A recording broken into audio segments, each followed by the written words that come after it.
ಅವರು ಹುಟ್ಟಿನಿಂದ ಒಂದಷ್ಟು ದಿನಗಳವರೆಗಿನ ಎಲ್ಲ ಫೋಟೋಗಳ ಮುಂದೆಯೂ ಕೂಡ ಚಂದ್ರವನ್ನು ಕೋಟ್ ಮಾಡಿಕೊಂಡು ಮಾಡಿದಂಥ ಕಲ್ಪನೆಗಳಿರ್ಬೋದು.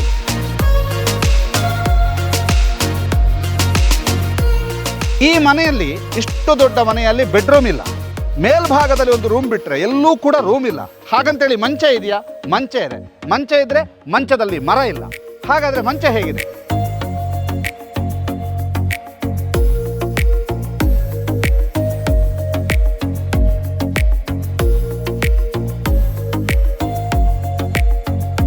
ಎರಡು 2042ನೇ ಇಸ್ವಿಯಲ್ಲಿ ನಾವು ಬದುಕಿದ್ರೆ ಹೀಗೆ ನಾವು ಕಾಣಬಹುದು ಅನ್ನುವ ಒಂದು ಫೋಟೋವನ್ನು ಇಲ್ಲಿ ಅಳವಡಿಸಿದ್ದೇವೆ.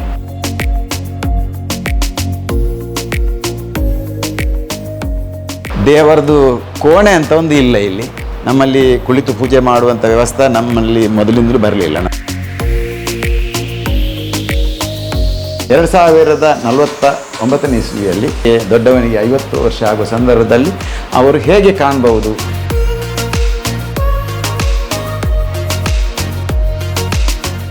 ಆ ವರ್ಷ ಅಂದರೆ 1967ರಲ್ಲಿ ಆ ವರ್ಷ ಜಗತ್ತಿನಲ್ಲಿ 2 ಘಟನೆ ನಡೆಯಿತು ಅಂತ. ಹಿರಿಯರಿಂದ ಹಿಡಿದು ನನ್ನ ಮಕ್ಕಳ ತನಕದ ವಂಶ ರಕ್ಷ. ಏನಿದು ಅಂತಿಮ ಪಯಣದ ದಿನಗಣನೆಯಲ್ಲಿ ನಿಂತಿದೆ. ವ್ಯಕ್ತಿಯ ಮುಖಚರ್ಯೆ ಇಲ್ಲಿ ನೆರಳಿನ ರೂಪದಲ್ಲಿ ಸಮುದ್ರದಲ್ಲಿ ಬೀಳುತ್ತದೆ. ಅಂದರೆ ಇವ್ರದ್ದು ಮುಖಚರ್ಯೆ ಅದು. ಹೀಗೆ ಆಗುತ್ತದೆ ಅನ್ನೋದರ ಬಗ್ಗೆ ಸ್ವಲ್ಪ ನನಗೆ ತಲೆಗೆ ಬರ್ತಿತ್ತು. ಹಾಗೆ ಆಗುತ್ತಿದ್ದದ್ದು ಕೂಡ.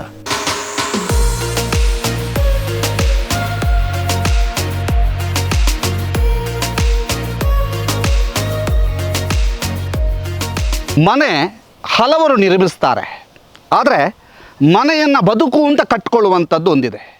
ಒಂದು ಕನಸಾದರೆ ಮತ್ತೊಂದು ಬದುಕು ಅನ್ನುವಂತಹ ಕಾನ್ಸೆಪ್ಟನ್ನು ಇಟ್ಕೊಂಡು ಬಂಟ್ವಾಳ ತಾಲೂಕಿನಲ್ಲಿ ನಿರ್ಮಾಣ ಆಗಿರ್ತಕ್ಕಂತಹ ವಿಶೇಷವಾದಂತಹ ತೋಟದ ನಡುವಿನ ಮನೆ, ಅದು ಚಂದ್ರ ತೋಟ ಮನೆ. ಬಹಳ ವಿಶೇಷವಾಗಿ ಕಾಣಿಸ್ತಾ ಇದೆ. ಇದು ಚಂದ್ರ ತೋಟ ಮನೆ. ಈ ಮನೆಯೇ ಒಂದು ಸುಂದರ ದೇವಾಲಯದಂತೆ ಕಾಣುತ್ತದೆ. ಜೊತೆಗೆ ಈ ಮನೆಯ ಒಳಭಾಗದ ಒಂದಷ್ಟು ಕಾನ್ಸೆಪ್ಟ್ಗಳು ನಮಗೆ ಅಚ್ಚರಿ ಜೊತೆಗೆ ರೋಮಾಂಚನವನ್ನು ಉಂಟು ಮಾಡ್ತದೆ. ಅದಕ್ಕೆ ಕಾರಣ ಏನು ಅಂತಂದರೆ, ಈ ಮನೆಯೊಡೆಯ ಚಂದ್ರಹಾಸ ಡಿ ಅವರ ಕಲ್ಪನೆ ಒಂದು ರೀತಿಯಲ್ಲಿ ವಿಭಿನ್ನ, ಒಂದು ರೀತಿಯಲ್ಲಿ ವಿಶಿಷ್ಟ, ಜೊತೆಗೆ ಅಚ್ಚರಿ. ಯಾಕೆಂತಂದರೆ ಅವರು ಹುಟ್ಟಿನಿಂದ ಒಂದಷ್ಟು ದಿನಗಳವರೆಗಿನ ಎಲ್ಲ ಫೋಟೋಗಳ ಮುಂದೆಯೂ ಕೂಡ ಚಂದ್ರವನ್ನು ಕೋಟ್ ಮಾಡಿಕೊಂಡು ಮಾಡಿದಂಥ ಕಲ್ಪನೆಗಳಿರ್ಬೋದು, ಇಡೀ ಮನೆಯ ಚಿತ್ರಣ ಇರ್ಬೋದು. ಈ ಮನೆಯಲ್ಲಿ, ಇಷ್ಟು ದೊಡ್ಡ ಮನೆಯಲ್ಲಿ ಬೆಡ್ರೂಮ್ ಇಲ್ಲ, ಮೇಲ್ಭಾಗದಲ್ಲಿ ಒಂದು ರೂಮ್ ಬಿಟ್ಟರೆ ಎಲ್ಲೂ ಕೂಡ ರೂಮ್ ಇಲ್ಲ. ಹಾಗಂತೇಳಿ ಮಂಚ ಇದೆಯಾ? ಮಂಚ ಇದೆ. ಮಂಚ ಇದ್ದರೆ ಮಂಚದಲ್ಲಿ ಮರ ಇಲ್ಲ. ಹಾಗಾದರೆ ಮಂಚ ಹೇಗಿದೆ? ಎಲ್ಲವನ್ನು ಕೂಡ ನಿಮಗೆ ತೋರಿಸ್ತೀವಿ. ಚಂದ್ರ ತೋಟದ ಒಳಗೊಂದು ಸುತ್ತು ಬಂಟ್ವಾಳದ ವಿಶೇಷತೆ ಈ ಚಂದ್ರ ತೋಟ.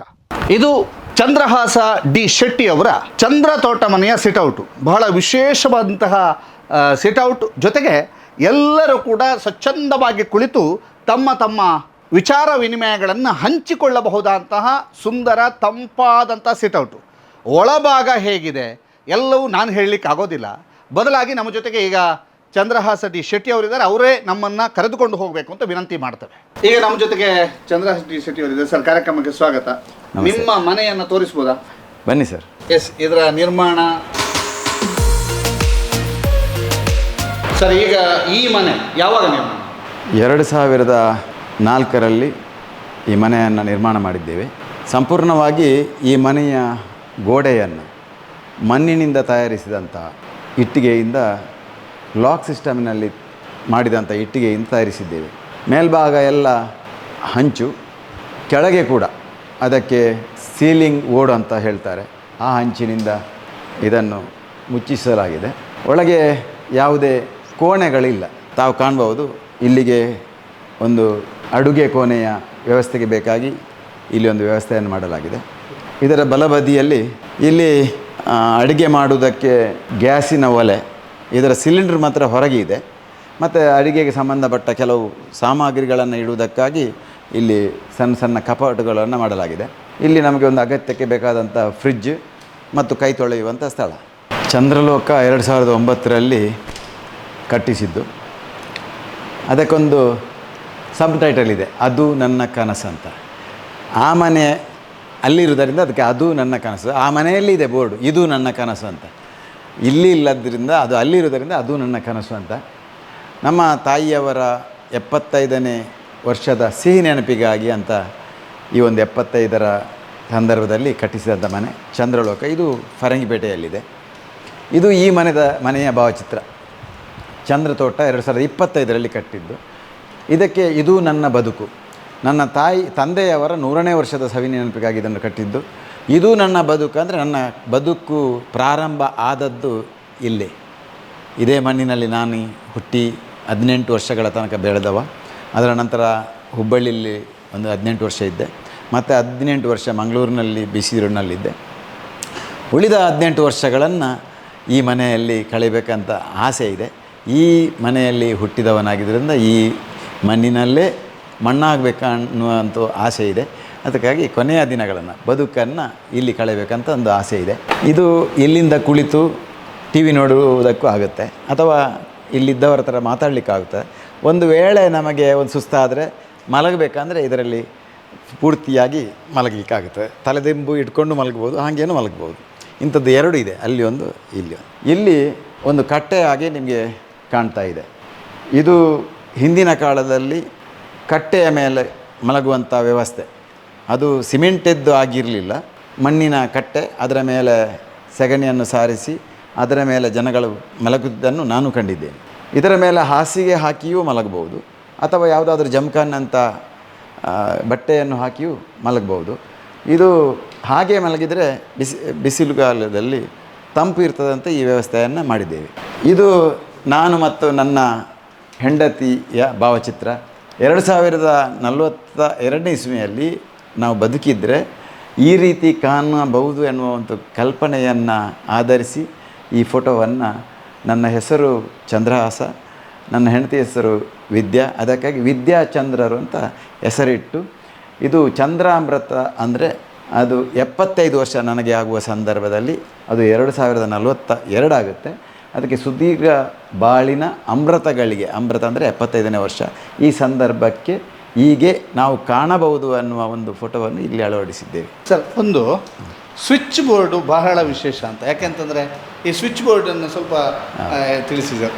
ಈ ಮನೆ ಕಟ್ಟಿದ್ದು ಸದ್ಯ 2 ವರ್ಷದ ಹಿಂದೆ ಆದರೂ, ನಮ್ಮ 70 ವರ್ಷಗಳ ಹಿಂದೆ ನಮ್ಮ ಒಂದು ಹಿರಿಯರ ಮನೆ ಇದೇ ಕಲ್ಪನೆಯಲ್ಲಿ, ಇದೇ ಒಂದು ಆಯಾ ವ್ಯವಸ್ಥೆಯಲ್ಲಿ ತಯಾರಿಸಲ್ಪಟ್ಟಿತ್ತು. ಇದೇ ಹಂಚಿನ ಮನೆ ಆಗಿತ್ತು. ಅದರಲ್ಲಿ ಆ ಸಂದರ್ಭದಲ್ಲಿ ಈ ತರಹದ ಸ್ವಿಚ್ಗಳು, ಇದು ಈಗ ಕಾಣಸಿಗುವುದು ಭಾರಿ ಅಪರೂಪ. ಇಲ್ಲಿಯೂ ನನಗೆ ಅಂತಹ ಸ್ವಿಚ್ ಬೇಕಂತ ನಾನು ಈ ಸ್ವಿಚ್ಗಳನ್ನು ಅಳವಡಿಸಿದ್ದೇನೆ. ಹಾಗೆ ಇಲ್ಲಿ ಬರುವಾಗ ಒಂದು ಉಯ್ಯಾಲೆ, ಈ ಉಯ್ಯಾಲೆಯಲ್ಲಿ ಹೀಗೆ ಮುಖ ಮಾಡಿ ಕುಳಿತರೆ ನಮ್ಮ ಎದುರಿನ ಬಯಲು ಗದ್ದೆ, ಇಲ್ಲಿ ಕುಳಿತವರು, ಹಾಗೆ ಇಲ್ಲಿ ನನ್ನ ಎದುರುಗಡೆ ಕುಳಿತವರು ಎಲ್ಲರೂ ಕಾಣುತ್ತಾರೆ. ಅವರ ಹತ್ರ ಇದರಲ್ಲಿ ಕುಳಿತು ಮಾತಾಡಲಿಕ್ಕೆ ಆಗ್ತದೆ. ಇದನ್ನೇ ನಾನು ಆ ಕಡೆ ಮುಖ ಮಾಡಿ ಕುಳಿತಲ್ಲಿ ಈ ಟಿ ವಿ ಪರದೆಯಿಂದ ನಮಗೆ ಬೇಕಾದ ಸಿನಿಮಾನ ಅಥವಾ ನ್ಯೂಸ ಅದನ್ನು ನೋಡಲಿಕ್ಕೆ ಆಗ್ತದೆ. ಇಲ್ಲಿ ಒಂದು ಉದ್ದನದ್ದು ಡೈನಿಂಗ್ ಟೇಬಲ್. ಹಿಂದಿನ ದಿನಗಳಲ್ಲಿ ಡೈನಿಂಗ್ ಟೇಬಲ್ ಅಂದರೆ ಅದು 6x4, 6x5 ಅಥವಾ ಬೇರೆ ಬೇರೆ ಇದರಲ್ಲಿ ಇರಲಿಲ್ಲ. ಹಿಂದಿನ ಮನೆಗಳಲ್ಲಿ ಉದ್ದನೆಯ ಒಂದು ಡೈನಿಂಗ್ ಟೇಬಲ್ ಇರ್ತಿತ್ತು, ಉದ್ದನೆಯ ಡೈನಿಂಗ್ ಟೇಬಲ್ ಇರ್ತಿತ್ತು. ಅಂಥದ್ದೇ ಒಂದು ಡೈನಿಂಗ್ ಟೇಬಲನ್ನು ನಾನು ಇಲ್ಲಿ ಅಳವಡಿಸಿದ್ದೇನೆ. ಇಲ್ಲಿ 4 ಜನನು ಕುಳಿತು ಊಟ ಮಾಡ್ಬೋದು, ಅಥವಾ 6 ಜನನು ಕುಳಿತು ಊಟ ಮಾಡ್ಬೋದು, 8 ಜನನು ಕುಳಿತು ಊಟ ಮಾಡ್ಬೋದು. ಅದಕ್ಕಾಗಿ ಇದೊಂದು ಡೈನಿಂಗ್ ಟೇಬಲ್. ಹಾಗೆ ಟಿ ವಿ ಪರದೆ ಒಂದು ಇಲ್ಲಿದೆ. ಇಲ್ಲಿಯ ಬಲಬದಿಯಲ್ಲಿ ದೇವರದು ಕೋಣೆ ಅಂತ ಒಂದು ಇಲ್ಲ. ಇಲ್ಲಿ ಸುಮಾರು ದೇವರ ಫೋಟೋವನ್ನು ಇಟ್ಟು ಪೂಜೆ ಮಾಡುವ ಸಂದರ್ಭದಲ್ಲಿ ನನ್ನ ಮನಸ್ಸಿನಲ್ಲಿ ಬರ್ತದೆ, ಯಾರಿಗೆ ಕೈ ಮುಗಿಯುವುದು. ನಮ್ಮಲ್ಲಿ ಕುಳಿತು ಪೂಜೆ ಮಾಡುವಂಥ ವ್ಯವಸ್ಥೆ ನಮ್ಮಲ್ಲಿ ಮೊದಲಿಂದಲೂ ಬರಲಿಲ್ಲ, ನಮಗಿರಲಿಲ್ಲ. ಒಂದು ಅರ್ಧ ನಿಮಿಷ ನಾವು ದೇವರಿಗೆ ಬತ್ತಿ ಇಟ್ಟು ದೀಪ ಇಟ್ಟು ಕೈ ಮುಗಿಯುವಂಥ ವ್ಯವಸ್ಥೆ ಹಿಂದಿನಿಂದಲೂ ನಮ್ಮಲ್ಲಿ ಇದ್ದದ್ದು. ಅದಕ್ಕಾಗಿ ಬೇರೆ ಯಾರು ಬೇಡ, ಗಣಪತಿ ಒಬ್ಬರೇ ಸಾಕು ಅಂತ ತಿಳ್ಕೊಂಡು ಗಣಪತಿಯ ಒಂದು ಮೂರ್ತಿ, ಅದರ ಒಟ್ಟಿಗೆ ಒಂದು ಉಯ್ಯಾಲೆ ಥರ ಗಣಪತಿಗೆ ಮಾಡಿದ್ದೇವೆ ಅಷ್ಟೇ. ಮತ್ತು ಇಲ್ಲಿ ಒಂದು ಡೈನಿಂಗ್ ಟೇಬಲ್ ಎಲ್ಲ ಇದೆ, ಕುಳಿತುಕೊಂಡು ಬರೀಲಿಕ್ಕೆ ಏನಾದರೂ ಇದ್ದರೆ. ಇಲ್ಲಿ ಒಂದು ಸಣ್ಣ ವಾರ್ಡ್ರೋಬ್ಸು, ನಮ್ಮದು ಏನಾದರೂ ಬಟ್ಟೆ ಗಿಟ್ಟೆ ಇಡುವಂಥದ್ದು. ಇಲ್ಲಿಯ ಮನೆಯ ಬಲಬದಿಯಲ್ಲಿ ಒಂದು, ಅದೇ ನಾವು ಎಡಬದಿಯಲ್ಲಿ ಏನು ನೀವು ನೋಡಿದ್ದೀರಾ ಅಂಥದ್ದೇ ಕಟ್ಟೆ. ಇಲ್ಲಿನೂ ಹಾಗೆ ಯಾವ ರೀತಿಯಲ್ಲೂ ಮಲಗಲಿಕ್ಕೆ ಇಲ್ಲಿ ಒಂದು ವ್ಯವಸ್ಥೆಯನ್ನು ಮಾಡಲಾಗಿದೆ. ಇಲ್ಲಿ ಒಂದು ಫೋಟೋ ಕಾಣ್ತದೆ. ಇದು ನಮ್ಮ ಮಕ್ಕಳು, ನಮಗೆ ಸಾಕ್ಷಾತ್ ಮತ್ತು ಸಾರ್ಥಕ ಅನ್ನೋ ಇಬ್ಬರು ಮಕ್ಕಳು. ಸ್ವರ್ಣ ಚಂದ್ರರು ಅಂದರೆ 50ನೇ ವರ್ಷದ ಚಂದ್ರರು ಅಂತ ನಾನು ಅದಕ್ಕೆ ಹೆಸರಿಟ್ಟಿದ್ದೇನೆ. 2049ನೇ ಇಸ್ವಿಯಲ್ಲಿ ಸುಂದರ ಬದುಕಿನ ಸುವರ್ಣ ಕಾಲದಲ್ಲಿ ಅಂತ, ಅವರಿಗೆ ದೊಡ್ಡವನಿಗೆ 50 ವರ್ಷ ಆಗುವ ಸಂದರ್ಭದಲ್ಲಿ ಅವರು ಹೇಗೆ ಕಾಣಬಹುದು ಅನ್ನೋದಕ್ಕೆ ಈ ಒಂದು ಕಲ್ಪನೆಯ ಫೋಟೋವನ್ನು ಹಾಕಿದ್ದೇವೆ. ಅದಕ್ಕೆ ಸಾಕ್ಷಾರ್ಥಕರು ಅಂತ ಹೆಸರನ್ನಿಟ್ಟಿದ್ದೇವೆ. ಇದು 1967ಕ್ಕೆ ನಾನು ಹುಟ್ಟಿದ್ದು. ಬಾಲ್ಯಾರಂಭದ ತಿಂಗಳ ಬೆಳಕಿನಲ್ಲಿ ಅಂತ ಹೆಸರಿಟ್ಟಿದ್ದೇನೆ. ಒಂದು ಫೋಟೋವನ್ನು ಇಲ್ಲಿ ಹಾಕಿದ್ದೇವೆ. ಅಲ್ಲಿ ಒಂದು ಸಣ್ಣ ಇದನ್ನು ಬರೆದಿದ್ದೇವೆ. ಅದರ ಡೈಲಾಗ್ ಇದೆ. ಆ ವರ್ಷ ಅಂದರೆ 1967ರಲ್ಲಿ ಆ ವರ್ಷ ಜಗತ್ತಿನಲ್ಲಿ 2 ಘಟನೆ ನಡೆಯಿತು ಅಂತ. ಅಂದರೆ ತುಂಬ ಘಟನೆ ನಡೆದಿರ್ಬೋದು, ಆದರೆ ನನಗೆ ಬೇಕಾದಂಥ 2 ಘಟನೆ ನಡೆಯಿತು ಅಂತ ಅದನ್ನು ನಮೂದಿಸಿ ಬರೆದಿದ್ದೇನೆ. ಒಂದು, ಬಾನಂಗಳದಲ್ಲಿ ಪೂರ್ಣಚಂದ್ರನಿಗೆ ಚಂದ್ರಗ್ರಹಣ. ಆವತ್ತು ಪೂರ್ಣ ಚಂದ್ರಗ್ರಹಣ ಇತ್ತು ಅದು. ಎರಡನೇದ್ದು, ಭುವಿಯಂಗಳದಲ್ಲಿ ಬಾಲಚಂದ್ರನಿಗೆ ನಾಮಕರಣ ಅಂತ. ಅಂದರೆ ನನಗೆ ಚಂದ್ರಹಾಸ ಅಂತ ನಾಮಕರಣ ಮಾಡಿದ್ದಾರೆ ಅಂತ ಅದರ ಅರ್ಥ. ಇಲ್ಲಿ ಒಂದು, ನಾನು 1998ರಲ್ಲಿ ಮದುವೆ ಆದೆ. ವಿದ್ಯಾ ನನ್ನ ಪತ್ನಿಯ ಹೆಸರು. ಅದು ಯಾವಾಗ ಮದುವೆ ಆ ದಿವಸದ ಸತಿಪತಿಗಳಾದ ಶುಭ ಶುಕ್ರವಾರದಲ್ಲಿ ಅಂತ ಅಲ್ಲಿ ಒಂದು ಹೆಸರನ್ನು ನಮೂದಿಸಿದ್ದೇನೆ. ಇನ್ನು ಇದು ನಮ್ಮವರ ಛಾಯಾಚಿತ್ರ. ಅಂದರೆ 2010ನೇ ಇಸ್ವಿಯಲ್ಲಿ ನಾನು ನನ್ನ ತಂದೆ ತಾಯಿಯವರು, ನನ್ನ ಹೆಂಡತಿಯ ತಂದೆ ತಾಯಿಯವರು, ಹಾಗೆ ನನ್ನ ಹೆಂಡತಿಯ ಸಹೋದರ ಸಹೋದರಿಯರ ಮತ್ತು ಅವರ ಹೆಂಡತಿ ಅಥವಾ ಗಂಡನ ಮತ್ತು ಮಕ್ಕಳ ಭಾವಚಿತ್ರ ಇರುವಂಥ ಒಂದು ಫೋಟೋ. ಇಲ್ಲಿ ಕಾಣುವಂಥದ್ದು ನನ್ನ ತಾಯಿಯ ಭಾವಚಿತ್ರ. 1934ರಿಂದ 2021 ತನಕ ಅವರು ಬದುಕಿದ್ರು. ಅವರಿಗಾಗಿ ನಾನೊಂದು ಇಲ್ಲಿ ಕೆಲವು ವಿಷಯಗಳನ್ನು ಬರೆದಿದ್ದೇನೆ. ಅದು ತಾಯಿಗೆ ನಾನು ಹೇಳುವಂಥದ್ದು, ಬಡವು ತಿನ್ಪಾಯರು, ತುಳುವಿನಲ್ಲಿ ಬಡವು ತಿನ್ಪಾಯರು ಅಂತ, ಉಡಲು ತನ್ಪಾಯರು, ಅರಾದು ಪತ್ತಿಯರು, ತರ್ಕದು ತಟ್ಟಿಯರು, ಅರ್ಕೆಳ್ದು ಬಾಮಿಯರು, ಜಕ್ಕೆಳ್ದು ಮಾಣಾಯರು, ಮಟ್ಟೆಳ್ದು ತೂಂಕಿಯರು, ಪೊರುವೆಳ್ದು ತಾಂಕಿಯರು, ಎಂಕಲಿನ ಕಣ್ಣುಗು ತೋಜುನ ದೇವೇರಾಯರು, ಅಮ್ಮ ಇರಣ ಪುಣ್ಯ ಪಾದುಲೆಗು ಪುಡ್ಯಡ್ಡುನುವೆ ಅಂಚ.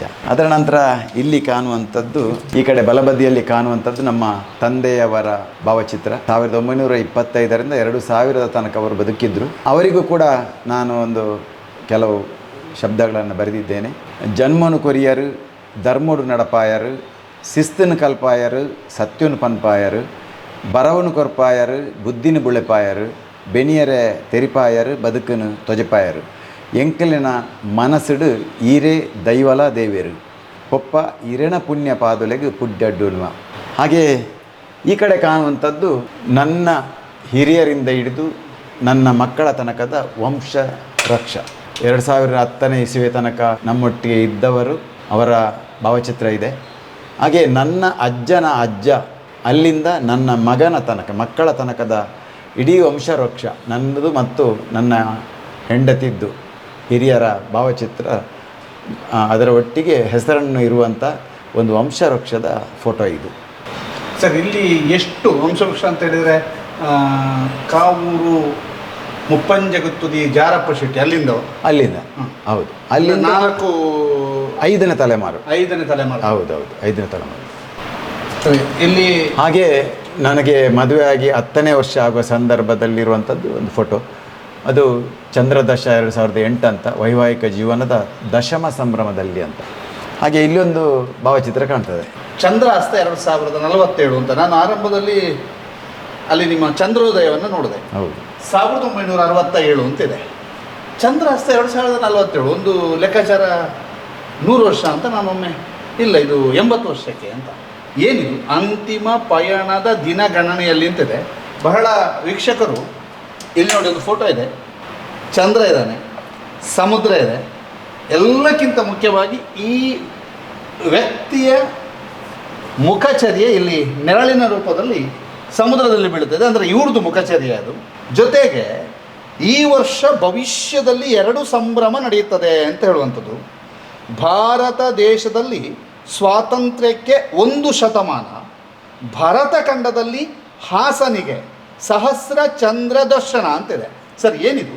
ಸರ್, ಇದು 47 ಸ್ವಾತಂತ್ರ್ಯಕ್ಕೆ 1 ಶತಮಾನ, ಅದೆಲ್ಲರಿಗೂ ಗೊತ್ತಿರುವಂಥದ್ದು. ಅಂತಿಮ ಪಯಣದ ದಿನಗಣನೆಯಲ್ಲಿ ಅಂದರೆ ಮನುಷ್ಯನ ಆಯುಷ್ಯ 100 ವರ್ಷ ಇದ್ದಿರಲಿಕ್ಕೂ ಸಾಕು. ಆದರೆ ಈಗ ನೋಡುವಾಗ 70, 75, 80ರಲ್ಲಿ ಮನುಷ್ಯ ಯಾವುದಾದ್ರೂ ಒಂದು ರೋಗದಿಂದಲೂ ಅಥವಾ ಬೇರೆ ಇದರಲ್ಲಿ ಸತ್ತು ಹೋಗುವುದಂತೂ ಇದ್ದೇ ಇದೆ. 100 ವರ್ಷ ಬದುಕೋರು ಕಡಿಮೆ, 50-60ರಲ್ಲಿ ಸಾಯಿರ್ಬೋದು. ಆದರೆ ನನಗೆ ನನ್ನ ಮನಸ್ಸಿನಲ್ಲಿ ಬಂದಿದೆ, ನಾನು ಬದುಕಿದರೆ ಒಂದು 80 ವರ್ಷ ಆದರೂ ಬದುಕಬೇಕು. ಅದರ ಮುಂದೆ ಅದರ ಬೇಗ ಅದು ಸಾಯುವುದೆಲ್ಲ ನಮ್ಮ ಕೈಯಲ್ಲಿ ಇಲ್ಲ. ಈ ಸಂದರ್ಭಕ್ಕೆ ಅಂತಿಮ ಪಯಣದ ದಿನಗಣನೆ ಆವಾಗ ಅದು ಕ್ಷಣಗಣನೆ ಆಗಿರಲಿಕ್ಕೂ ಸಾಕು, ಹೇಗೆ ಇರ್ತದೆ ಅಂತ ಹೇಳಲಿಕ್ಕೆ. ಆದರೆ ಇದರಲ್ಲಿ ನಾನು ಅಂತಿಮ ಪಯಣದ ಬದುಕಿದ್ದರೆ ಅದು ದಿನಗಣನೆಯಲ್ಲಿ ನಾನು ಇದ್ದೇನೆ ಅಂತ ಅರ್ಥ. ಇದರದ್ದು ಏನಂದರೆ ತಮಗೆ ಅರ್ಥ ಆಗುವಾಗ ಹೇಳಬೇಕಾದ್ರೆ, ಚಂದ್ರ ಸಮುದ್ರದ ಹತ್ರ ಇಳಿದು ಹೋಗ್ತಾ ಇದ್ದಾನೆ. ಇದು ಚಂದ್ರಾಸ್ತ ಆಗುವ ಸಂದರ್ಭ, ಆ ವೇಳೆ ಇದು. ಇವನು ಹಾಗೆ ಸಮುದ್ರದ ಕಡೆ ಮುಖ ಮಾಡಿ ಸಮುದ್ರಕ್ಕೆ ಹೋಗ್ತಾನೆ ಅಂತ ಅರ್ಥ. ಶ್ರೀರಾಮ ಅಂದಿನ ದಿನಗಳಲ್ಲಿ ಸಾಯುವುದು ಅಂದರೆ ಅವ ಸಮುದ್ರಕ್ಕೆ ಹೋಗಿ ಸಮುದ್ರದಲ್ಲಿ ಲೀನ ಆಗುವುದು. ಹಾಗೆ ಇವನು ಹಾಗೆ ಮುಂದಿನ ದಿನಗಳಲ್ಲಿ ಹೆಚ್ಚು ದಿನ ಇರಲಿಕ್ಕಿಲ್ಲ, ಸಮುದ್ರದ ಹತ್ತಿರ ಆಗ್ತಾ ಇದ್ದಾನೆ ಅಂತ ಒಂದು ಪರಿಕಲ್ಪನೆ. ಇದು ಯಾರು ಅಂತ ಗೊತ್ತಾಗಬೇಕಾದ್ರೆ ಅಲ್ಲಿ ನಿಮಗೆ ಮುಖ ಪರಿಚಯ ಫೋಟೋದಲ್ಲಿ ಕಾಣ್ತದೆ. ಇಲ್ಲಿ ಯಾರು ಅಂತ ಗೊತ್ತಿಲ್ಲ, ಬೆನ್ನು ಮಾತ್ರ ಕಾಣ್ತದೆ.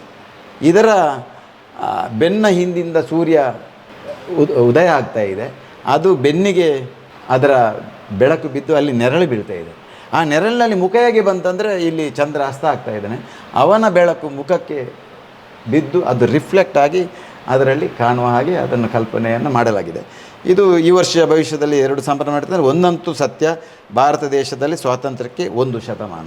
ಹಾಗೆ ಭರತಖಂಡ ಅಂದರೆ ಇದೇ ಭಾರತದಲ್ಲಿ ಹಾಸನಿಗೆ, ಹಾಸ ಅಂದರೆ ನಾನೇ ಅಂತ ಅದರಿಂದ ಕಲ್ಪನೆ, ಸಹಸ್ರ ಚಂದ್ರ ದರ್ಶನ. ಒಬ್ಬ ಮನುಷ್ಯನಿಗೆ 80 ವರ್ಷ ಆಗುವುದಂದರೆ ಅವನ ಜೀವನದಲ್ಲಿ ಅವ 1000 ಚಂದ್ರನನ್ನು, ಪೂರ್ಣ ಚಂದ್ರನನ್ನು ನೋಡಿದ್ದಾನೆ ಅಂತ ಲೆಕ್ಕ ಅದು. ಅದಕ್ಕಾಗಿ ಅದು ಪ್ರಾಸಬದ್ಧವಾಗಿರುವುದಕ್ಕಾಗಿ ಅದು ಸಹಸ್ರ ಚಂದ್ರ ದರ್ಶನ ಅಂತ ಬರೆದಿದೆ. ಇದು ಮೇಲಿನ ಅಂತಸ್ತು, ಒಂದು ರೂಮ್ ಇದೆ ಅಂತ ಹೇಳಿದೆ ಅಲ್ಲ, ಅದಕ್ಕೆ ಹೋಗುವಂಥ ಒಂದು ಮೆಟ್ಲು. ಇಲ್ಲಿ ಕಾಣುವಂಥದ್ದು ನನ್ನ 2 ಮಕ್ಕಳ ಫೋಟೋ. ನಾನು ಪ್ರತಿ ವರ್ಷ ಮಕ್ಕಳ ಬರ್ತ್ಡೇ ಮಾಡುವಂಥದ್ದು ಅಥವಾ ಯಾವುದೇ ವಾರ್ಷಿಕ ದಿನವನ್ನು ಮಾಡುವಂಥದ್ದು, ವೈವಾಹಿಕ ದಿನದ ದಿನಗಳನ್ನು ಮಾಡುವಂಥದ್ದು ನಾನು ಮಾಡುವುದಿಲ್ಲ. ಆದರೆ ನನ್ನ ಮಕ್ಕಳಿಗೆ ಬುದ್ಧಿ ತಿಳಿಯುವ ಮೊದಲು, ಅಂದರೆ 1 ವರ್ಷ ಆಗುವ ಸಂದರ್ಭದಲ್ಲಿ ಇಬ್ಬರ ಒಂದು ಜನ್ಮದಿನೋತ್ಸವವನ್ನು ನಮ್ಮವರನ್ನು ಕರೆದು ನಾನು ಮಾಡಿದ್ದೇನೆ. ಇದು ನನ್ನ ಸಣ್ಣ ಮಗನ ಒಂದು 1ನೇ ವರ್ಷದ ಕಾರ್ಯಕ್ರಮ ಮಾಡುವಾಗ ತೆಗೆದಂಥ ಫೋಟೋ. ಅವರು ಬಾಲಚಂದ್ರರು ಅಂತ ಅದಕ್ಕೆ ಹೆಸರಿಟ್ಟಿದ್ದೇನೆ. ಜನ್ಮದಿನದ ವರುಷದ ಅರುಷದಲ್ಲಿ ಅಂತ ಅದಕ್ಕೆ ಒಂದು ಸ್ಲೋಗನನ್ನು ಕೊಟ್ಟಿದ್ದೇನೆ. ಇನ್ನು ಇಲ್ಲಿ ಕಾಣುವಂಥದ್ದು ಒಂದು ಫೋಟೋ, ಯುವಚಂದ್ರ ಅಂತ 1987ರಲ್ಲಿ ತೆಗೆದಿದ್ದು. ನವ ಕನಸು ಕಂಗಳ ವಿಂಶತಿ ಹೊಸ್ತಿಲಲ್ಲಿ ಅಂತ. ವಿಂಶತಿ ಅಂದರೆ 20 ವರ್ಷಕ್ಕೆ ವಿಂಶತಿ ಅಂತ ಹೇಳ್ತಾರೆ. ಆ ಸಂದರ್ಭದಲ್ಲಿ ನನ್ನ ಫೋಟೋ, ನಾನು ಹೇಗೆ ಇದ್ದೆ ಅನ್ನೋದರ ಒಂದು ಫೋಟೋ.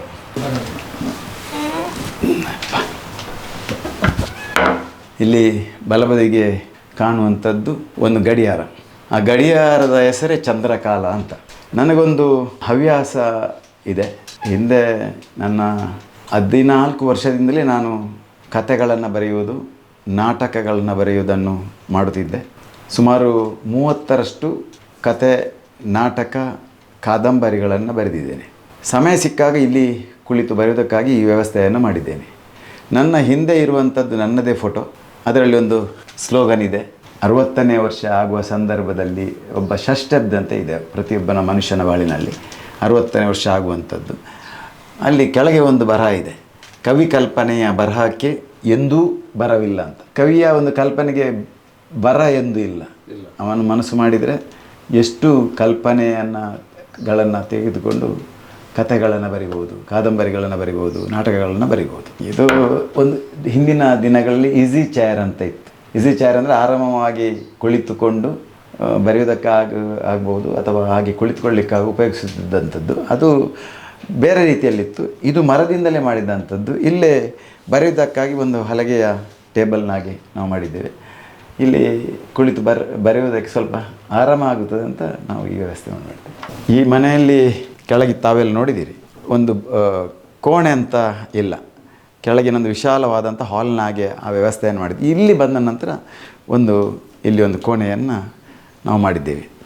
ಈ ಕೋಣೆಯಲ್ಲಿ ಒಂದು ಫೋಟೋವನ್ನು ಹಾಕಿದ್ದೆ. ಈ ಕೋಣೆಯಲ್ಲಿ ನಾನು, ನನ್ನ ಹೆಂಡತಿ, ನನ್ನ 2 ಮಕ್ಕಳು ಈಗ ಹೇಗಿದ್ದೇವೆ ಆ ಫೋಟೋವನ್ನು ಹಾಕಿದೆ. ಅದಕ್ಕೆ ಚಂದ್ರವಂಶ ಅಂತ ಮನೆ ಕಟ್ಟುವ ಸಂದರ್ಭದಲ್ಲಿ ಹೆಸರಿಟ್ಟು ಅದು 2023 ಸುಖ ಸಂಸಾರದ ರಜತ ವರ್ಷದ ಒಂದು 25ನೇ ವರ್ಷದ ಸಂದರ್ಭದಲ್ಲಿ ನಾವು ಹೀಗೆ ಇದ್ದೇವೆ ಅನ್ನೋದರ ಒಂದು ಫೋಟೋವನ್ನು ಇಲ್ಲಿ ಹಾಕಿದ್ದೇವೆ. ಈ ರೂಮಿನಲ್ಲಿ ಒಂದು ವಾಶ್ರೂಮು ಮತ್ತು ಬಾತ್ರೂಮ್ ಎಲ್ಲ ಇದೆ.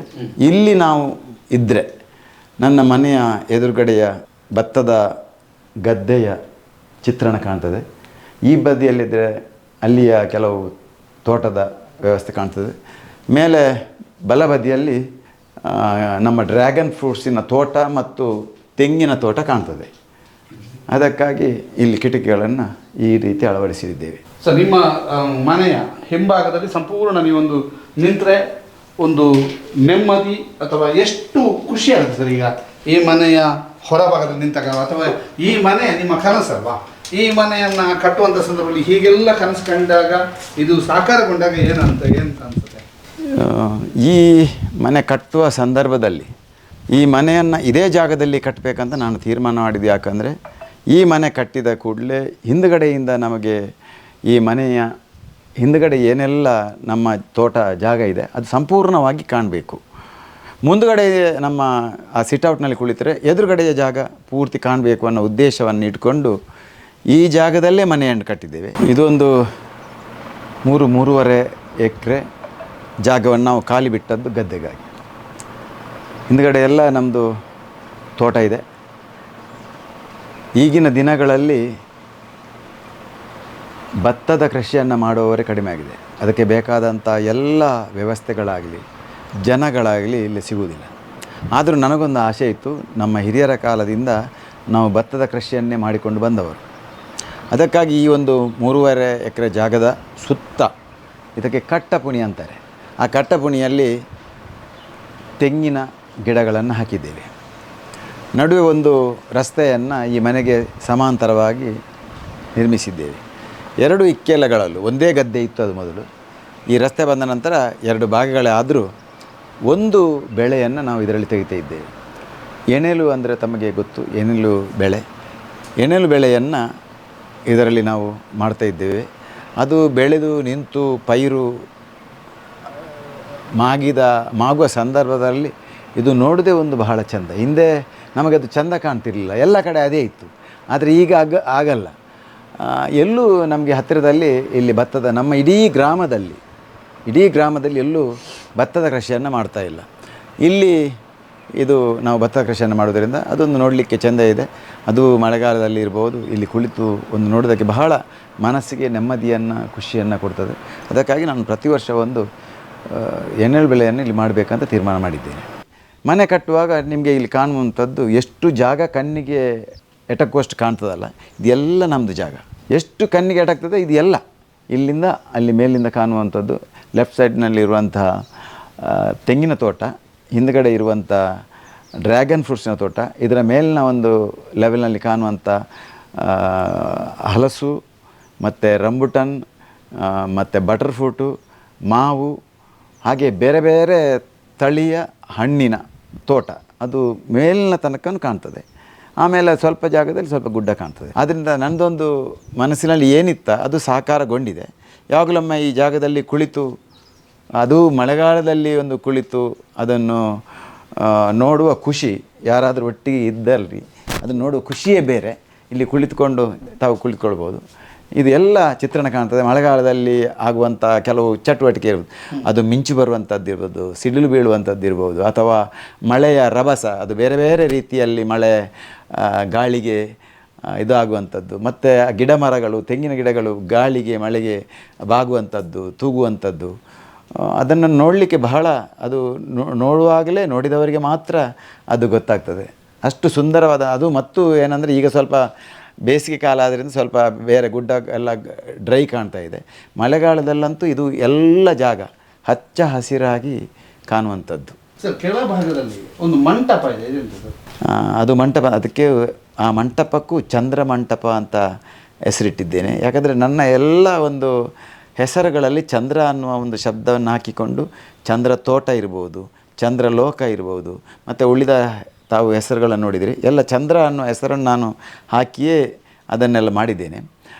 ವರ್ಷಕ್ಕೆ ಒಂದು 2-3 ಸಲ ನಾವೆಲ್ಲ ನಮ್ಮ ಕುಟುಂಬದವರು, ನಮ್ಮ ಅಣ್ಣ ತಮ್ಮಂದಿರು ಈಗೆಲ್ಲ ಸೇರುವಂಥದ್ದು ಇರ್ತದೆ.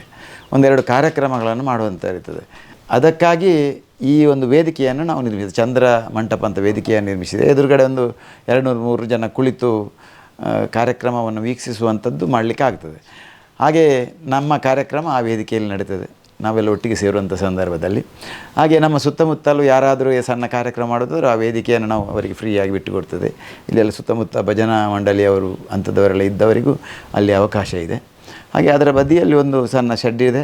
ನಮ್ಮ ಆದಂಥ ಹಣ್ಣು ಇರ್ಬೋದು ಅಥವಾ ತೆಂಗಿನಕಾಯಿ ಇರ್ಬೋದು, ಇದನ್ನೆಲ್ಲ ಶೇಖರಣೆ ಮಾಡಲಿಕ್ಕೆ ಮತ್ತು ನಮ್ಮ ಕೆಲಸದಾರಗಳಿಗೆ ಇರುವುದಕ್ಕೆ ಆ ವ್ಯವಸ್ಥೆಯನ್ನು ಮಾಡಿದ್ದೀವಿ. ಸರ್, ಈಗ ನಿಮಗೆ ಈ ನಿಮ್ಮ ಕಾನ್ಸೆಪ್ಟಿನ ಬಗ್ಗೆ ನಿಮ್ಮ ಮನೆಯವರು, ನಿಮ್ಮ ಸಹೋದರರು, ನಿಮ್ಮ ಸಹೋದರಿಯರು, ಅಪ್ಪ ಅಮ್ಮ ಏನು ಹೇಳಿದರು? ಇಲ್ಲ, ಅವರಿಗೆ ಮನಸ್ಸಿನೊಳಗೆ ಅದು ಖುಷಿ ಇರ್ಬೋದು. ಯಾರು ಮಾತ್ರ ನನ್ನ ಹತ್ರ ಅದನ್ನು ಹೇಳಿದವರಲ್ಲ, ನಾನು ಕೇಳಿದವನಲ್ಲ. ಇಂತಹ ಒಂದು ಕಾನ್ಸೆಪ್ಟನ್ನು ಮಾಡುವ ಸಂದರ್ಭದಲ್ಲಿ ನಾನು ನನ್ನ ಕುಟುಂಬದವರ ಹತ್ರ ಕೇಳಿ ಅವ್ರ ಹತ್ರ ತಿಳಿದುಕೊಂಡು ಮಾಡೋದು ಭಾರಿ ಕಡಿಮೆ. ನನ್ನ ಮನಸ್ಸಿನಲ್ಲಿ ಏನು ಬರ್ತದೆ ಅದನ್ನು ನಾನು ಮಾಡಿಕೊಂಡು ಹೋದವ. ಬೇರೆ ಎಲ್ಲ ಕಾರ್ಯಕ್ರಮಗಳು ಮಾಡುವಾಗಲೂ ಹಾಗೆ. ನನ್ನ ಇನ್ನೊಂದು ಮನೆ ತಾವೆಲ್ಲ ನೋಡಿರಲಿಕ್ಕೆ ಸಾಕು, ಚಂದ್ರ ಲೋಕ ಅಂತ ಫರಂಗಿಪೇಟೆಯಲ್ಲಿದೆ.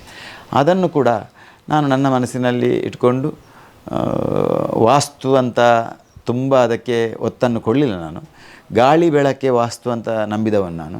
ಅದಕ್ಕಾಗಿ ಮನೆ ಒಳಗೆ ಬರುವ ತಮಗೆ ಗಾಳಿಯು ಮತ್ತು ಬೆಳಕು ಎರಡೂ ಸರಿಯಾಗಿ ಬೀಳುವ ಹಾಗೆ ಬರುವ ಹಾಗೆ ಆ ಮನೆ ಮತ್ತು ಈ ಮನೆಯನ್ನು ನಾನು ಕಟ್ಟಿಸಿದ್ದೇನೆ.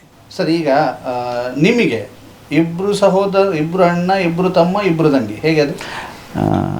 ನಮ್ಮ ತಂದೆ ತಾಯಿಗೆ ನಾವು 9 ಜನ. ಪೂರ್ತಿ ತಂದೆ ತಾಯಿ ಹೆಸರು ಹೇಳ್ಕೊಂಡೊಂದು ಪರಿಚಯ ಮಾಡಿ. ನಮ್ಮ ತಂದೆ ಅವರ ತಾಯಿಯ ಊರು ಒಮಂಜೂರಿನ ಹತ್ರ ಶೆಡ್ಡೆ ಅನ್ನೋ ಊರು. ನಮ್ಮ ತಾಯಿಯ ಊರು ಇಲ್ಲಿ ಹತ್ತಿರದ ಗ್ರಾಮ ಬೆಳ್ಳೂರು ಅಂತ. ಅಲ್ಲಿ ಅಜ್ಜಿನಡ್ಕ ನಡಿಲು ಗುತ್ತುವಂಥ ಮನೆಯಲ್ಲಿ ನಮ್ಮ ತಾಯಿಯವರು, ಶೆಡ್ಡೆಯ ನಮ್ಮ ತಂದೆಯವರ ಊರು. ಇಲ್ಲಿ ನಮ್ಮ ಅಜ್ಜನ ಊರು ಇದು. ನಮ್ಮ ತಂದೆ ತಾಯಿಗೆ 9 ಜನ ನಾವು ಮಕ್ಕಳು. 9ರಲ್ಲಿ 5 ಗಂಡು 4 ಹೆಣ್ಣು. ಅಂದರೆ ನಾನು ಎಲ್ಲರಲ್ಲೂ ಮಧ್ಯದವ. ನನಗೆ 2 ಅಕ್ಕ, 2 ಅಣ್ಣ, 2 ತಮ್ಮ, 2 ತಂಗಿ. 9 ಜನ ಮಕ್ಕಳಲ್ಲೂ ನಾನೇ ಮಧ್ಯದವ. 5 ಜನ ಗಂಡನ ಮಕ್ಕಳಲ್ಲೂ ನಾನು ಮಧ್ಯದವ. ಈಗ ನೀವು 2 ಅಕ್ಕ, 2 ತಂಗಿ, 2 ತಮ್ಮ, 2 ಅಣ್ಣ ಅಂತ ಹೇಳಿದ್ರಿ. ಈ ಮಧ್ಯದಲ್ಲಿ ಹುಟ್ಟಿದವರಿಗೆ ಇಷ್ಟೆಲ್ಲ ವಂಶವೃಕ್ಷ ಮಾಡಬೇಕು, ಒಂದು ಒಗ್ಗಟ್ಟಿನಿಂದ ಇರಬೇಕು, ಇಂಥದ್ದೆಲ್ಲ ಕಾನ್ಸೆಪ್ಟ್ ನಿಮಗೆ ಬಂತು ಅಂತ? ಇಲ್ಲ, ನಾವೆಲ್ಲ ನಮ್ಮ ದಕ್ಷಿಣ ಕನ್ನಡ ಉಡುಪಿ ಜಿಲ್ಲೆಯಲ್ಲಿ ಇರುವಂಥ ಏನು ಅದು ಆರಾಧನಾ ಕಲೆ ಇರ್ಬೋದು ಅಥವಾ ಸಾಂಸ್ಕೃತಿಕ ಕಲೆಗಳಿರ್ಬೋದು, ಅದಕ್ಕೆಲ್ಲ ಪ್ರೋತ್ಸಾಹವನ್ನು ಕೊಟ್ಟು ಬಂದವರು. ಅದರೊಟ್ಟಿಗೆ ನಾವು ಸೇರುತ್ತಾ ಅದನ್ನು ಮಾಡುತ್ತಾ ಇದ್ದವರು.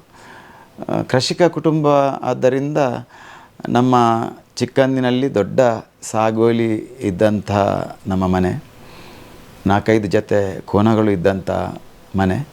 ಆ ಸಂದರ್ಭದಲ್ಲಿ ನನ್ನ ತಮ್ಮ ಒಬ್ಬ ಇದ್ದಾನೆ, ಉದಯ ಶೆಟ್ಟಿ ಅಂತ. ಅವನಿಗೆ ಮತ್ತೊಬ್ಬರು ನಮ್ಮ ಅಣ್ಣ ಸದಾನ ಶೆಟ್ಟಿ ಇದ್ದಾರೆ. ಅವರಿಗೆಲ್ಲ ಈ ಕಂಬಳದ ಸ್ವಲ್ಪ ಹುಚ್ಚು ಜಾಸ್ತಿ ಇತ್ತು. ಆ ಸಂದರ್ಭದಲ್ಲಿ ಕಂಬಳದ ಕೋಣಗಳನ್ನು ಕಟ್ಟಿ ಎಲ್ಲೆಲ್ಲಿ ಕಂಬಳ ನಡೀತದೋ ಅಲ್ಲಿ ಕರೆದುಕೊಂಡು ಹೋಗಿ ಕಂಬಳದಲ್ಲಿ ಭಾಗವಹಿಸಿದ್ದಿದೆ. ಹಲವಾರು ಬಹುಮಾನಗಳನ್ನು ಪಡೆದದ್ದು ಇದೆ. ಯಕ್ಷಗಾನ ಕೂಡ ಕಟೀಲು ಕ್ಷೇತ್ರದ ಮೇಳದ ಯಕ್ಷಗಾನ ಸುಮಾರು ಆಡಿಸಿದ್ದಿದೆ. ಆದರೆ ಧರ್ಮಸ್ಥಳ ಮೇಳದ ಯಕ್ಷಗಾನ ಕಳೆದ 40 ವರ್ಷಗಳಿಂದ ನಾವು ಮೊದಲ ಸೇವೆಯಾಟವಾಗಿ ಯಕ್ಷಗಾನದ ಮೇಳ ಧರ್ಮಸ್ಥಳದಿಂದ ಹೊರಟು ಮೊದಲ ಸೇವೆಯಾಟಾಗಿ ಬಂದದ್ದು ನಮ್ಮ ಯಕ್ಷಗಾನಕ್ಕೆ.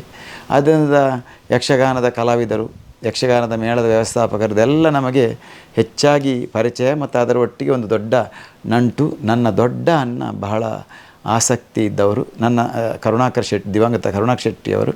ನಂತರ ನನ್ನ ಕೊನೆಯ ತಮ್ಮ ಸತೀಶ್ ಶೆಟ್ಟಿ ಕೂಡ, ಅವರಿಗೆಲ್ಲ ಯಕ್ಷಗಾನದ್ದು ಹೆಚ್ಚಿನ ಒಂದು ಒಲವು. ಅದರೊಟ್ಟಿಗೆ ನನ್ನ ಅಕ್ಕ ತಂಗಿಯರಿಗೂ ಎಲ್ಲ ಕ್ಷೇತ್ರಗಳಲ್ಲಿ ಹೆಚ್ಚಿನ ಒಲವಿತ್ತು. ನನಗಂತೂ ಒಂದರಲ್ಲಿ ಜಾಸ್ತಿ ಒಂದರಲ್ಲಿ ಕಡಿಮೆ ಅಂತಲ್ಲ, ನಾನು ಎಲ್ಲ ಕ್ಷೇತ್ರಗಳಲ್ಲೂ 100 ಆಗದೆ 0 ಆಗದೆ 50ರ ಒಂದು ಅನುಪಾತದಲ್ಲಿ ನಾನು ಇದ್ದವ.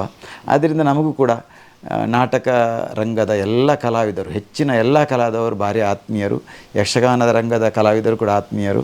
ಕಂಬಳ ಕ್ಷೇತ್ರ ಇರ್ಬೋದು, ಹುಲಿ ನೃತ್ಯ ಸ್ಪರ್ಧೆಯ ಕ್ಷೇತ್ರ ಇರ್ಬೋದು, ಅಥವಾ ಜನಪದ ಏನು ನಮ್ಮ ದಕ್ಷಿಣ ಕನ್ನಡ ಜಿಲ್ಲೆಯಲ್ಲಿ ನಡೆಯುವ ಜನಪದ ಕ್ರೀಡೆಗಳಿರ್ಬೋದು, ಜನಪದ ಬೇರೆ ಬೇರೆ ನೃತ್ಯಗಳಿರ್ಬೋದು, ಅದು ಎಲ್ಲ ಅವರು ಮತ್ತು ನಾವು ಒಟ್ಟಿಗೆ ಸೇರಿಸಿಕೊಂಡು ಹಲವಾರು ಕಾರ್ಯಕ್ರಮಗಳನ್ನ ಮಾಡಿದ್ದವರು. ಆದ್ದರಿಂದ ನಮಗೆ ಈ ಕಲಾಕ್ಷೇತ್ರ ಏನಿದೆ ನಮ್ಮ ದಕ್ಷಿಣ ಕನ್ನಡದಲ್ಲಿ, ಅದರಲ್ಲಿ ಮಿಗಿಲಾಗಿ ಅದು ಒಟ್ಟಿಗೆ ನಾವು ಬೆರೆತು ಅವರೊಟ್ಟಿಗೆ ಒಟ್ಟಿಗೆ ಇದ್ದವರು. ಅದರಿಂದ ನಮಗೆಲ್ಲ ಹೆಚ್ಚಿನ ಅವರು ಪರಿಚಯ. ನೀವು ನಾಟಕದ ಬರಹಗಾರ, ನಾಟಕವನ್ನು ಬರೆದಿದ್ದೀರಿ, ಕಾದಂಬರಿಯನ್ನು ಬರೆದಿದ್ದೀರಿ. ಬದುಕಿನ 18 ವರ್ಷದ ರೀತಿಯಲ್ಲಿ ಬಾಲಚಂದ್ರ, ಮಧುಚಂದ್ರ, ಸ್ವರ್ಣಚಂದ್ರ, ಪೂರ್ಣಚಂದ್ರ ಅಂತ ಪೂರ್ಣಚಂದ್ರ ಈಗ ಬರೀತಾ ಇದ್ದೀರಿ. ಇಲ್ಲ, ಇದು ನನ್ನ ಸಣ್ಣ ವಯಸ್ಸಿನಿಂದಲೇ ನನಗೆ ಒಂದು ನಾಟಕದ ಕಥೆಗಳನ್ನು ಬರೆಯುವ ಅಭ್ಯಾಸ ಇತ್ತು. ನಮ್ಮ ಊರಿನಲ್ಲಿ ಇರುವಂಥ ಯುವಕ ಮಂಡಲದ ಮುಖಾಂತರ ಆ ನಾಟಕಗಳನ್ನು ಪ್ರದರ್ಶನ ಮಾಡ್ತಿದ್ದೆವು. ಸುಮಾರು 30 ನಾನು ಅದು ನಾಟಕ, ಕತೆ, ಕಾದಂಬರಿಗಳನ್ನು ನಾನು ಬರೆದಿದ್ದೇನೆ. ಅದು ಹುಬ್ಬಳ್ಳಿಯಲ್ಲಿ ಇರುವ ಸಂದರ್ಭದಲ್ಲೂ ಅಲ್ಲಿಯೂ ಕೆಲವು ನಾಟಕಗಳನ್ನ ಬರೆದು ಪ್ರದರ್ಶನ ಮಾಡಿದ್ದೇವೆ. ನಾವು ನಾಟಕ ಪ್ರದರ್ಶನ ಮಾಡೋದರೊಟ್ಟಿಗೆ ನಾವು ಅದರಲ್ಲಿ ಒಂದು ಪಾತ್ರವಾಗಿ ಅದರಲ್ಲಿ ಸುಮಾರು ವರ್ಷಗಳಿಂದ ಮಾಡಿದ್ದಿದೆ. ಕತೆ ಒಟ್ಟಿಗೆ ಕೆಲವು ಕತೆಗಳನ್ನು, ಕೆಲವು ಕವನಗಳನ್ನು ಬರೆದಿದ್ದೆ. ನಾಟಕಗಳಿಗೆ ಬೇಕಾದಂಥ ಪದ್ಯ ರಚನೆಯನ್ನು ಕೂಡ ಸುಮಾರು 1000ಕ್ಕಿಂತಲೂ ಹೆಚ್ಚು ಹಾಡುಗಳನ್ನು ನಾನು ಆ ಸಂದರ್ಭದಲ್ಲಿ ಬರೆದಿದ್ದೆ. ಈಗ ಸಮಯದ ಅವಕಾಶ ಕಡಿಮೆ ಇದೆ. ಕೊರೋನಾ ಸಂದರ್ಭದಲ್ಲಿ ಒಂದು ಕೊರೋನಾಕ್ಕೆ ಸಂಬಂಧಪಟ್ಟ ಒಂದು ಪುಸ್ತಕವನ್ನು ಬರೆದಿದ್ದೆ. ಆಮೇಲೆ ನನ್ನ ಜೀವನ ಆಧಾರಿತ ಕಥೆಯನ್ನು 4 ಭಾಗಗಳಲ್ಲಿ 18 ವರ್ಷಗಳ ತನಕ ನಾನು ಈ ಜಾಗದಲ್ಲಿ ನನ್ನ ವಿದ್ಯಾಭ್ಯಾಸವನ್ನು ಮಾಡುವ ತನಕ ಇಲ್ಲಿದ್ದವ. ಅದಕ್ಕೆ ನಾನು ಬಾಲಚಂದ್ರ ಅನ್ನುವ ಹೆಸರನ್ನು ಇಟ್ಟಿದ್ದೆ. ಅದರ ಮೇಲೆ ನಾನು ಮದುವೆಯಾಗಿ 36 ವರ್ಷಗಳ ತನಕ ನಾನು ಹುಬ್ಬಳ್ಳಿಯಲ್ಲಿದ್ದೆ. ಅಲ್ಲಿ ನಮ್ಮದು ಹೋಟೆಲ್ ವ್ಯವಹಾರ ಇತ್ತು. ಆ ಸಂದರ್ಭದಲ್ಲಿ ನಾನು ಮದುವೆಯಲ್ಲಾಗಿದ್ದಕ್ಕೆ ಅದಕ್ಕೆ ಮಧುಚಂದ್ರ ಅಂತ ಹೆಸರನ್ನಿಟ್ಟಿದ್ದೆ. ಅದರ ನಂತರ ಪುನಃ ನಾವು BC ರೋಡ್ನಲ್ಲಿ ರಂಗೋಲಿ ಅನ್ನುವಂಥ ಒಂದು ಸಂಸ್ಥೆಯನ್ನು ಸ್ಥಾಪಿಸಿದ ನಂತರ ಅದು 54 ವರ್ಷ ತನಕ, ಅಂದರೆ 18 ವರ್ಷದಲ್ಲಿ 54 ವರ್ಷ ತನಕ ಅದಕ್ಕೆ ಸ್ವರ್ಣಚಂದ್ರ, ಅಂದರೆ 50ನೇ ವರ್ಷದ ಸಂದರ್ಭ ನಂದು, ಅದಕ್ಕೆ ಸ್ವರ್ಣಚಂದ್ರ ಅಂತ ಹೆಸರಿಟ್ಟಿದ್ದೆ. ಅದರ ನಂತರ ಇನ್ನು ನನ್ನದು ಉಳಿದ 18 ವರ್ಷ, ಅಂದರೆ 72 ವರ್ಷ ತನಕ ಅದಕ್ಕೆ ಪೂರ್ಣಚಂದ್ರ ಅನ್ನುವ ಹೆಸರನ್ನು ಬರೀತಾ ಇದ್ದೇನೆ. ಬಹಳ ಒಂದಷ್ಟು ಅಚ್ಚರಿಗಳಿಗೆ ಕಾರಣ ಆಗಿದ್ದಾರೆ. ಅದರಲ್ಲಿ ಚಂದ್ರಾಸ್ತ ಇರ್ಬೋದು, ಅದು ದಿನಗಣನೆ ಅಂತ ಇರ್ಬೋದು, ಇಲ್ಲಿ ಪೂರ್ಣಚಂದ್ರ ಅಂತ ಬರೀತಾ ಇದ್ದೀರಿ. ಬಹಳಷ್ಟು ಅಚ್ಚರಿಗೆ, ಅಂದರೆ ನಿಮಗೇನಾದರೂ ಒಂದೇನಾದರೂ ಅಂತ ಯೋಚನೆಗಳಿದಾವ? ಅಂದರೆ ಹೀಗೀಗೆ ಆಗ್ತದೆ ಬದುಕು, ನೀವು ಅಂದುಕೊಂಡಾಗ ಏನಾದರೂ ಆಗಿದಾ? ನಾನು ಹೇಳಿದರೆ ಎಷ್ಟು ಸರಿಯಾಗ್ತದೆ ಅಂತ ನನಗೆ ಹೇಳಲಿಕ್ಕೆ ಕಷ್ಟ, ಆದರೂ ಹೇಳ್ತಾ ಇದ್ದೇನೆ. ನನ್ನ ಇಷ್ಟರ ತನಕ 18 ವರ್ಷ ತನಕ ನನಗೆ ಗೊತ್ತಿರಲಿಲ್ಲ. ಆವಾಗ ಹೆದರಿಕೆ ಅನ್ನೋದು ಗೊತ್ತಿಲ್ಲ, ಅದಕ್ಕೆ ಜವಾಬ್ದಾರಿ ಇರಲಿಲ್ಲ, ಏನು ಟೆನ್ಷನ್ ಅನ್ನೋದು ನಮಗೆ ಇರ್ತಿರಲಿಲ್ಲ. ನಮ್ಮ ತಂದೆ ತಾಯಿ ನಮ್ಮನ್ನೆಲ್ಲ ನೋಡ್ತಾಯಿದ್ರು, ಏನು ತೊಂದರೆ ಆದರೂ. ಅದರ ನಂತರ ಜವಾಬ್ದಾರಿ ಬಂದ ನಂತರ ನನಗೆ ನನ್ನ ಮನಸ್ಸಿನಲ್ಲಿ ಯಾವಾಗಲೂ ಒಂದು ಕೆಲಸ ಕಾರ್ಯಗಳು ನಡೆಯುವಾಗ ಅದು ಹೀಗೆ ಆಗುತ್ತದೆ ಅನ್ನೋದರ ಬಗ್ಗೆ ಸ್ವಲ್ಪ ಸ್ವಲ್ಪ ನನಗೆ ತಲೆಗೆ ಬರ್ತಿತ್ತು. ಹಾಗೆ ಆಗುತ್ತಿದ್ದದ್ದು ಕೂಡ. ಅದರ ನಂತರ ಈಗ ಏನು ನಡೀತಾ ಇದೆ ಅದು ಕೂಡ ಸ್ವಲ್ಪ ಕಲ್ಪನೆಗೆ ನನಗೆ ಬರ್ತಾ ಇದೆ. ಹೀಗೆ ಆಗ್ತಾ ಇದೆ, ಹಾಗೆ ಆಗ್ತದೆ.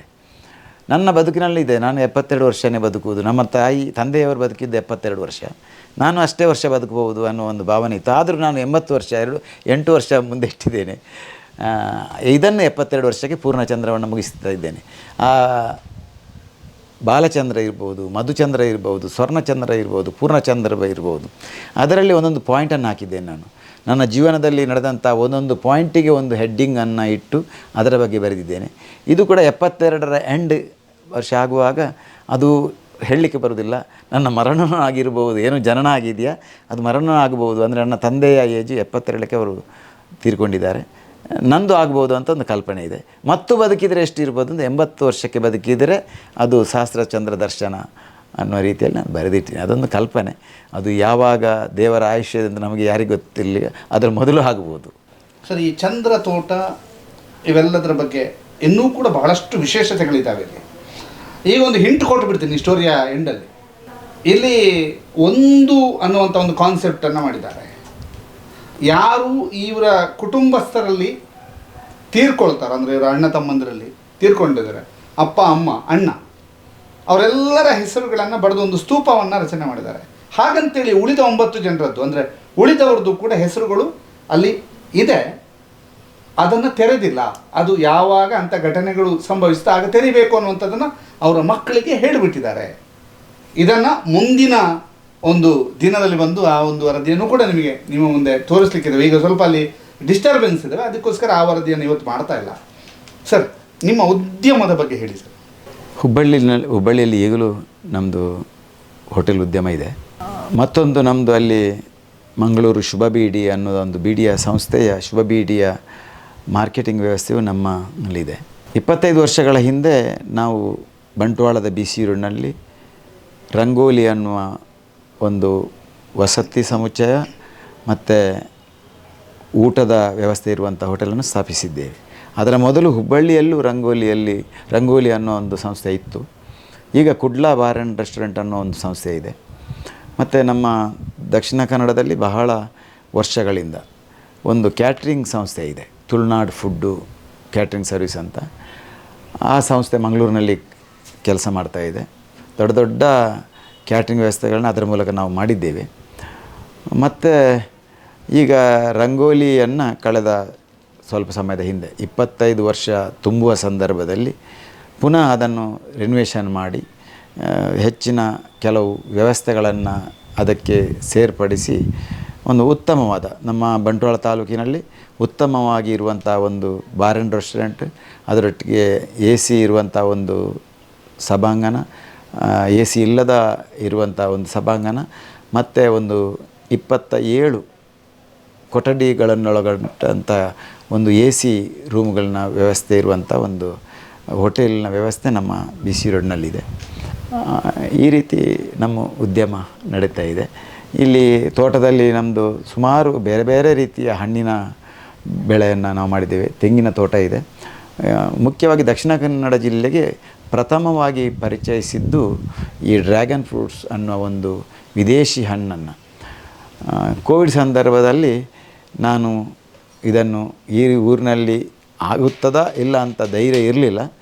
ಆದರೂ ಬೆಂಗಳೂರಿನಂಥ ಒಂದು ಹಳ್ಳಿ ಪ್ರದೇಶದಿಂದ, ಬೆಂಗಳೂರಿನ ಹೊರವಲಯದ ಹಳ್ಳಿ ಪ್ರದೇಶದಿಂದ ಗಿಡಗಳನ್ನು ತಂದು ನೆಟ್ಟು ಈ ಹಣ್ಣಿನ ಒಂದು ಫಲವನ್ನು ನಾವು ತೆಗಿತಾ ಇದ್ದೀವಿ. ಈಗ ನಿಮಗೆ ಕಾಣಲಿಕ್ಕೆ ಅದರದ್ದು ಹಣ್ಣು ಸಿಗುವುದಿಲ್ಲ. ಇನ್ನು ಸ್ವಲ್ಪ ದಿನದಲ್ಲಿ ಹೂವು ಬರ್ತದೆ, ಹಣ್ಣು ಬರ್ತದೆ. ದಕ್ಷಿಣ ಕನ್ನಡ ಜಿಲ್ಲೆಗೆ ಇದು ಇಷ್ಟು ದೊಡ್ಡ ಒಂದು ಜಾಗದಲ್ಲಿ ಮಾಡಿದಂಥ ತೋಟ ಅಂದರೆ ಅದು ನಮ್ಮದೇ.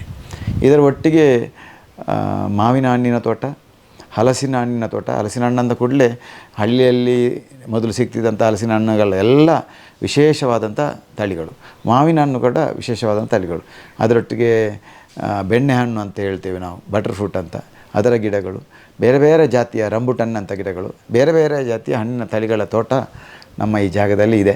ಈ ವರ್ಷದಿಂದ ಫಲ ಕೊಡಲಿಕ್ಕೆ ಶುರುವಾಗಿದೆ. ಸರ್, ಧನ್ಯವಾದ ನೀವು ನಮ್ಮ ಜೊತೆಗೆ ಮಾತನಾಡಿದ್ದಕ್ಕೆ. ಯಾಕೆಂತಂದರೆ ಇವತ್ತು ನಾವು ಚಂದ್ರ ತೋಟದ ವಿಶೇಷತೆ ಮತ್ತು ಅದನ್ನು ಕಟ್ಟಿದಂತಹ ರೀತಿ ಮತ್ತು ಒಳಭಾಗದ ಚಿತ್ರಣ ಮತ್ತು ಅವರು ಇಡೀ ಒಂದು ಕುಟುಂಬವನ್ನು ಹೇಗೆ ಒಗ್ಗಟ್ಟಾಗಿ ಇಟ್ಟುಕೊಂಡಿದ್ದಾರೆ ಅನ್ನುವಂಥದ್ದು.